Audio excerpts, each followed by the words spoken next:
Bernard, comment vois-tu l'évolution de Beauvallon dans les années à venir et donc au cours de ton monde? Alors, Beauvallon, quand on est revenu à Beauvallon, j'ai vu qu'il y avait eu une belle évolution déjà. Il n'y avait pas le lac. Moi, quand j'ai quitté la région, il n'y avait pas le lac. Bon, alors, donc, ça, c'est vraiment quelque chose qui a été marquant, qui a été une excellente chose.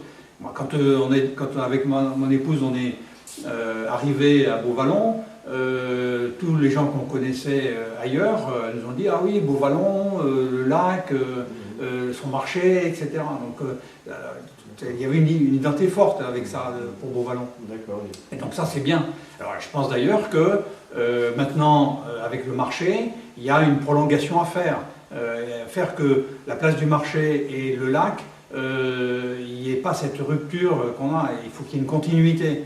Donc il faut revoir un peu la place du marché par rapport à ça, et puis aussi faire attention à ce que la place du marché, qui a beaucoup d'usages différents, qu'on respecte bien tout ça.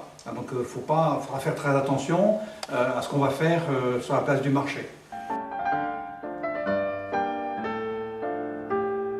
Par contre, moi j'ai un souci sur Beauvallon, parce que quand on regarde l'évolution démographique de Beauvallon, il y a des phénomènes qui pour moi sont vraiment inquiétants.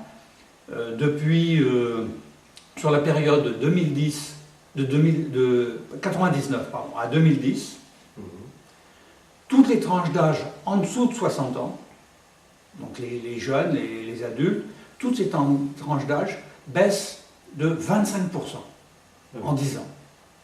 Et par contre, la tranche d'âge des plus de 60 ans augmente de 83% en 10 ans. Et ça, c'est un phénomène. Alors, ça s'explique. Ça s'explique parce qu'il y a le vieillissement naturel de la population, le papy-boom, etc. maintenant, qui se produit partout. Mais il est accentué à Beauvallon par le fait que les derniers lotissements qui ont été construits, il y a eu les Grands Horizons et Tournesol, c'est dans les années 90, le dernier c'est 95, les Tournesol. On a construit une centaine de logements, et puis après, pratiquement plus rien. Et donc, du coup, les 95, c'est il y a 20 ans. Donc le dernier lotissement qui a été construit à Beauvallon a 20 ans. Donc les jeunes couples qui sont venus dans ces lotissements-là n'ont pratiquement plus d'enfants à l'école. Ils ont grandi, ils sont partis, etc. Et c'est ça ce qui explique ce déséquilibre qu'il y a dans les tranches d'âge aujourd'hui à Beauvallon. C'est un phénomène qu'on n'a pas, par exemple, dans les villages autour, que ce soit à Étoile ou à Montéléger. Il y a une progression de la population, alors que Beauvallon a perdu 100 habitants entre 1999 et 2010. Les autres n'en ont pas perdu, au contraire, ils ont augmenté. Et on n'a pas cette différence sur les tranches d'âge comme on a à Beauvallon. Donc là, il y a quelque chose à faire qui est à mon avis même urgent, et ça va être un grand projet important et urgent à faire à Beauvallon, c'est l'urbanisation, les constructions de logements sur la zone dite des gamelles. C'est pas un joli terme, mais c'est comme ça ça s'appelle. Peut-être qu'on pourra en trouver un autre d'ailleurs, mais construire des logements à la fois qui soient accessibles pour des jeunes couples, et des jeunes couples aujourd'hui qui n'ont pas forcément énormément d'argent, donc faire beaucoup d'accession à la propriété, mais aussi du locatif.